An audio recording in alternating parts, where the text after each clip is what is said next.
Umwari was happy because she passed her exam. Her teacher was proud of her.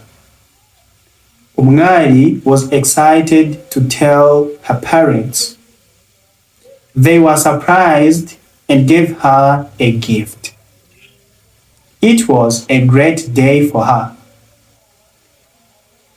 Urumva ko za adjectives zacu zose zirimo. Reka tubisobanure mu Kinyarwanda.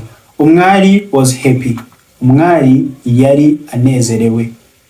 Turi gusobanura twagendaga dukoresha is, ariko noneho hano reka dukoreshe past. Twavugaga aranezerewe. Ariko noneho hano reka tuvuge ngo yaranezerewe. Hari is turagenda tuhasimbuza was. Ahari are tuhasimbuze wa. Umwari was happy. Umwari yaranezerewe because she passed her exam. Kubera ko yatsinze ibizamini bye.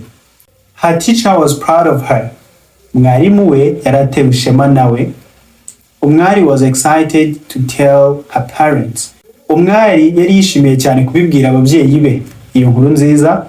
They were surprised and gave her a gift. Baratunguwe cyane, hanyuma bamuha impano.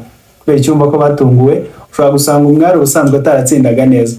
So the parents were surprised. Rero ababyeyi baratunguwe cyane. Umwari wenda ntiyatsindaga neza before, who knows?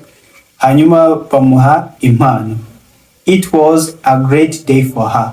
Wari umunsi udasanzwe kuri we. This is our story.